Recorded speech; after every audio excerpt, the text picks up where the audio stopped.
Bonjour, je suis Céline, passeuse de culture dans les espaces d'apprentissage Cultura. Aujourd'hui, je vais vous apprendre à réaliser une broderie line art sur châssis toilé.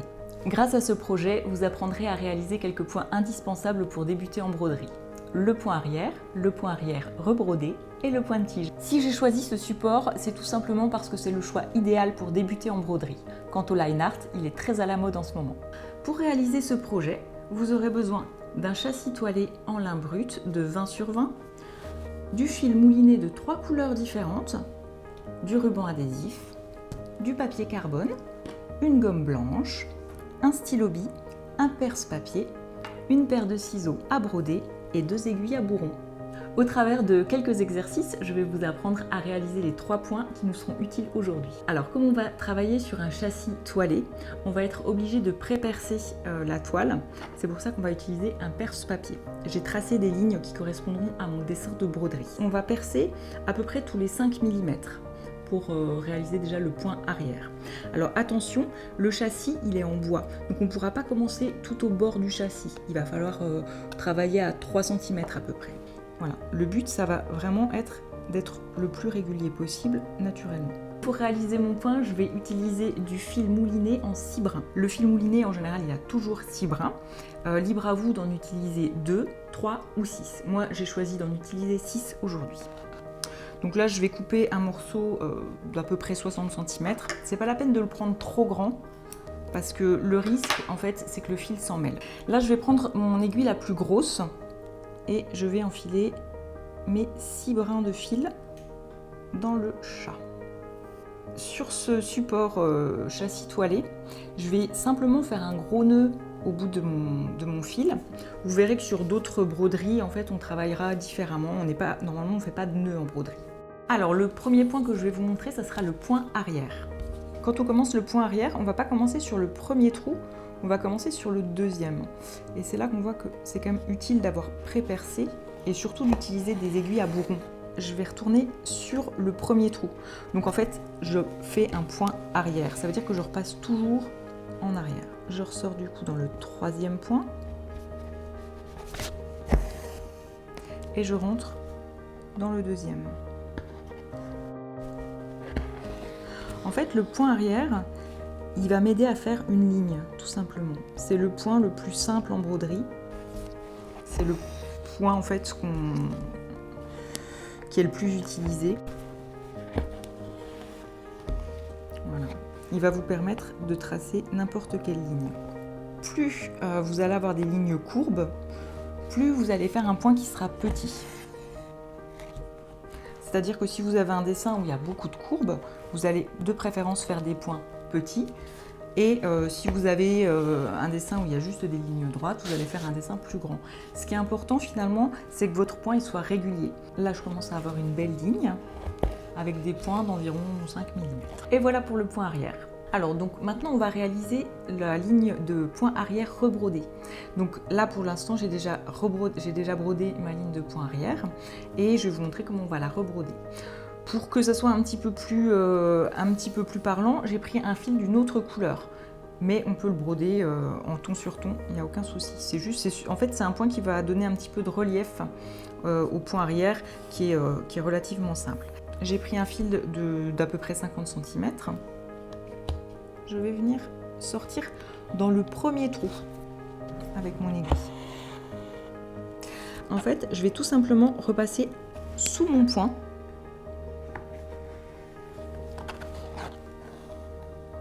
Et je vais venir broder en fait mon point arrière.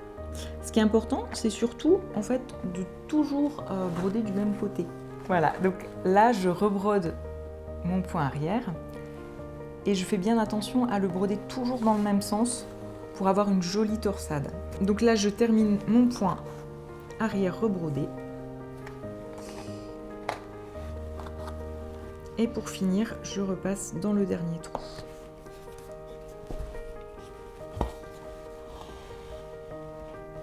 Maintenant, je vais vous expliquer comment on va broder le point de tige. Alors, la méthode, c'est exactement la même. On va réutiliser le perce-papier, à la différence que là, on va faire des trous qui seront un petit peu moins écartés. Tout à l'heure, on a fait des trous de 5 mm. Là, on va plutôt faire des trous de 3 mm. Pardon. je vais faire des trous qui seront un petit peu plus resserrés les uns des autres. Donc toujours pareil, hein, ce qui est important, c'est vraiment d'être régulier dans le geste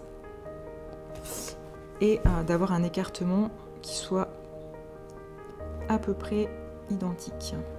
Je vais commencer voilà, dans le tout premier trou, mais à la différence du point arrière, je vais venir repiquer dans le troisième trou. Mais je vais maintenir avec mon pouce pour pas faire le point complètement en fait. Hein. Et à ce moment-là seulement, je ressors dans le deuxième trou. Et je tire mon fil complètement. On le refait. Donc là, je suis ressortie dans le deuxième trou. Donc je vais venir maintenant piquer dans le quatrième trou. Je pique un point avant et je ressors un point arrière. Voilà. Donc ce petit mouvement-là, c'est pareil, ça va me permettre d'avoir un point qui aura une illusion un petit peu de torsade. Là, c'est important aussi de toujours avoir le fil du même côté. C'est-à-dire que mon pouce, il viendra toujours appuyer sur mon fil du même côté. Il ne faudrait pas que je vienne faire mon point de ce côté-là, sinon ça me donnerait quelque chose de très irrégulier qui serait finalement pas très joli. Voilà les points qu'on a réalisés. Le point arrière rebrodé et le point de tige. Ça y est, les exercices sont maintenant terminés, on va pouvoir passer à la réalisation. J'ai mon dessin à la taille de mon châssis toilé et j'ai déjà positionné ma feuille de carbone pour pouvoir transférer mon dessin. Il faut juste faire bien attention de mettre la feuille de carbone dans le bon sens. Ensuite, je positionne mon dessin par-dessus et je fixe à l'aide de 2 petits morceaux de ruban adhésif. Et maintenant, je vais redessiner tout mon visage en line art avec mon stylo. Donc là, j'appuie quand même suffisamment fort pour être sûr que mon dessin se transfère correctement. Il ne faut pas non plus appuyer trop fort parce que l'idée, c'est pas non plus de percer ni le dessin ni le papier carbone. Ça y est, j'ai terminé. Donc je vérifie quand même, avant d'enlever mon ruban adhésif, que mon dessin a bien été repris partout correctement. Voilà, c'est bon, donc je peux enlever mon ruban adhésif. Maintenant que j'ai terminé de transférer mon dessin, je vais venir percer mon châssis toilé avec mon perce-papier. On va commencer par la bouche. La bouche, on va faire un point de tige. Donc on va faire un écartement de 3 mm. C'est parti. Il faut bien enfoncer quand même le perce-papier. Alors là, le châssis toilé est quand même relativement souple. Donc ça se fait vraiment tout seul. Une fois que ma bouche est terminée, je vais m'attaquer aux lignes du visage et aux lignes des cheveux. Comme ça sera que des points arrière et des points arrière rebrodés, on fera des écartements de 5 mm. Voilà. J'essaye vraiment d'être régulière. Je vais pouvoir commencer à broder mon châssis toilé. Là, on va commencer par le point arrière qu'on va venir travailler sur toute la ligne du visage. Pour ça, j'ai donc coupé un morceau de fil d'environ 120 cm de Dark Shadow. Et celui-ci, en fait, je l'ai doublé. Là, je voulais avoir un petit effet qui soit un petit peu plus épais, un petit peu plus étoffé. Donc, j'ai pas hésité à doubler mon fil. Par contre, j'ai bien pris l'aiguille la plus épaisse pour que le fil soit quand même plus facile à passer. Je commence comme tout à l'heure sur l'exercice. Je vais bien venir piquer dans le deuxième trou, surtout pas dans le premier. Voilà. Alors là, ça passe vraiment très bien, parce que j'ai bien fait attention à prendre l'aiguille la plus grosse pour qu'elle puisse bien passer dans le châssis. Voilà, et que ça soit beaucoup plus facile à broder. Si mon aiguille, elle était trop petite, finalement, ça serait beaucoup plus difficile de la ressortir. Et du coup, ça serait un petit peu plus sport pour venir broder. Voilà. Et je repars toujours en arrière.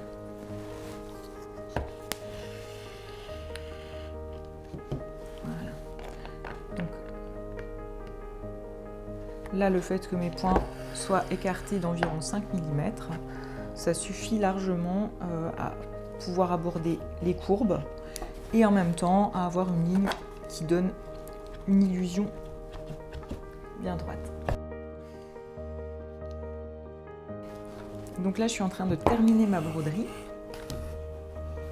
de terminer la ligne de point arrière. Et je vais vous montrer comment on va stopper le fil derrière pour que ça fasse propre. Voilà, donc j'ai fini mon dernier point. Je retourne mon châssis. Je fais toujours bien attention quand j'arrive sur la fin de mon fil à pas avoir 3 cm de fil. Hein. Il faut au moins 10 cm. Là, j'en ai largement parce que j'ai terminé un petit peu avant. Donc là, j'ai largement assez de fil pour faire mon point stop, mais il me faudra au moins 15 cm.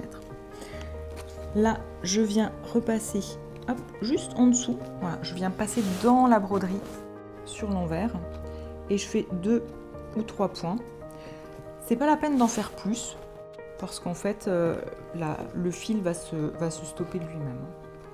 Voilà, donc je fais 2 ou 3 points et juste au dernier point, je repasse une fois dans ma boucle et je tire bien serré et je viens couper au ras du nœud. Voilà, j'ai fini de broder mon point arrière sur toute ma partie visage avec la couleur Dark Shadow. Maintenant, je vais passer à ma ligne de cheveux avec mon point rebrodé arrière avec la couleur biscuit. Comme je vous l'ai expliqué sur l'exercice, on commence le point arrière rebrodé exactement comme si c'était un point arrière classique. Là, je fais ma ligne de point.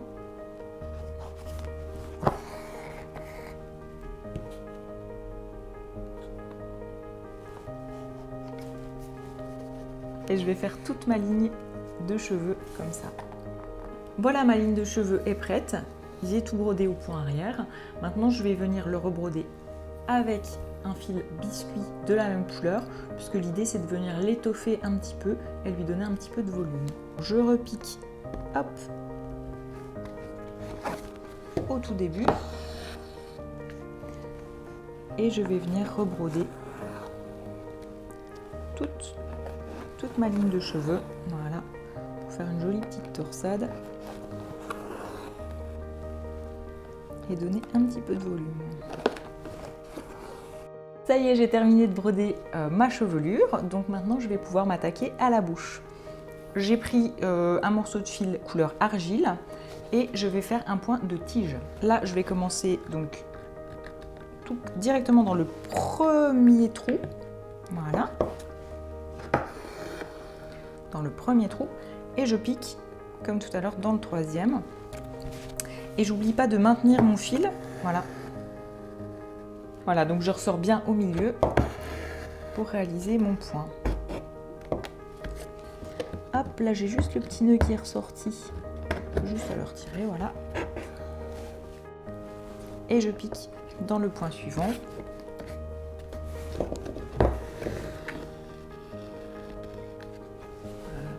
Ce qui est important, c'est que ma torsade, elle soit bien toujours dans le même sens. Je mets toujours mon fil sur l'arrière, voilà. Juste que je retrouve bien le bon trou. Et c'est parti. Je ressors bien mon aiguille. Et là, je vais vraiment bien tirer sur mon fil. Si je repasse par là, voilà. Là, vous voyez, en fait, il faut, comme je vais faire mon angle, je ressors vraiment bien mon aiguille dans l'angle. Et je tire, voilà, correctement. Il faut vraiment bien tirer ici, parce que sinon mon fil va revenir sur l'avant et j'aurai pas un bel angle. Il faut bien tirer. Surtout dans les angles, en fait. Ça y est, j'ai terminé mon point de tige. Donc j'ai plus qu'à venir le stopper par derrière. Là, je stoppe mon fil correctement. Là, j'ai quasiment terminé. Il peut y avoir encore quelques petites traces de carbone. Donc je vais venir gommer très délicatement pour les enlever avec une gomme blanche. C'est terminé pour aujourd'hui, j'espère que vous êtes fiers de votre réalisation et que cette vidéo vous aura plu. Une fois que vous savez réaliser ces quelques points de broderie, vous pourrez vous lancer dans de nouveaux projets, comme par exemple ces végétaux, où je me suis amusée à ajouter des petites touches de peinture acrylique.